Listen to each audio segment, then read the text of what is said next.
دكتورة ريتا اتفضلي. معلش يا قدس ابونا بزود عليك بس عشان المره اللي فاتت كان عندي اسئله كتير. اتفضلي. الاواشي الانجيل، يعني انا شايفه ان كل حاجه لازم تبقى بالمنطق.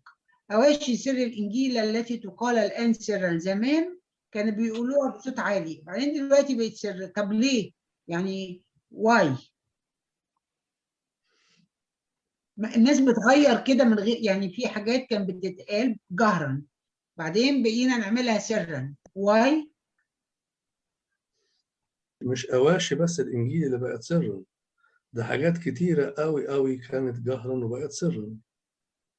دي واحدة من ضمن الحاجات يعني مثلا أوشية البخور اللي بتتقال في رفع بخور، دي أوشية قوية جدا وجميلة جدا، هي صلب رفع البخور، بقت سرا. الأواشي اللي بيقولها الكاهن وهو بيلف حوالين المذبح، لحد النهارده في الخلاجي مكتوب كده، يقول الكاهن، يقول الشماس، يقول الشعب يا رب ارحم، وكلها بتتعمل سرا. دي كانت اصلا كلها جهرا، وحاجات كتيره قوي. فده بيحصل تطور احيانا بيكون في طريق صحيح واحيانا بيكون في طريق خاطئ، انه ياخدوا بعض الصلوات المهمه. يعني مثلا ايه اللي خلاهم دخلوا الصلوات بتاعت البخور المهمة جدا دي والأواشي اللي بتقال حول المذبح، إيه اللي خلاها سرا؟ ظهر في الكنيسة حاجة اسمها أرباع الناقوس في القرن ال15، فرحوا بيها فعاوزين يقولوها، بس كانت في الميعاد ده بيتقال أشية البخور وبيتقال الأواشي حوالين المذبح، راحوا مسكتين ده وقايلين دي، وهكذا.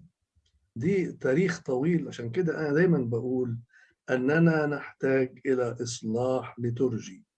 أنا بقالي كام سنة بقول الكلام ده، قولي مثلا 40 ولا حاجة زي كده. طب معلش يا ابونا، يعني هو القسيس لما يقول الاواشي دي احنا بنقولها كمان معاه سرا؟ ده صح ان احنا نقول معاه سرا الكلام ده؟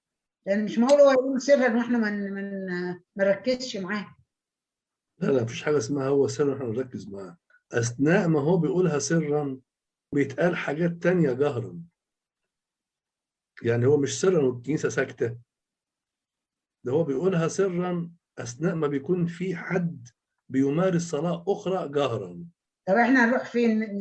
نصلي جهرا ولا سرا بقى؟ لا جهرا طبعا. يعني مثلا الأواشي بتاعت الإنجيل اللي بتقال سرا دي بتقال سرا أثناء قراءة الإنجيل. هنسيب الإنجيل واللي بيتقال فيه ونصلي مع الكاهن سرا؟ طب ما هو كان سايب الانجيل برضو طب ما ده غلط. طب ما ده غلط. عشان كده بنقول ان غلط ان الكاهن يسيب الانجيل ويتلخم في الصلوات السريه. مش مظبوط طبعا، احنا مش بنوافقه على كده، لكن ده ممارسه خاطئه لازم تتعدل. طب انا عندي ريكوست، انا عايزه اصغر يعني القداس طويل جدا، عايزين نرجع لزمان ونخليه اقصر عشان حتى الجيل الجديد ينفع. تقري بقى المحاضره بتاعت القداس الالهي وتصحيح رؤيه. عادي انا قريتها. ميرسي يا قدس ابونا، طول عمرك كريم وبتحبنا، ميرسي جدا واحنا بنحبك برضه.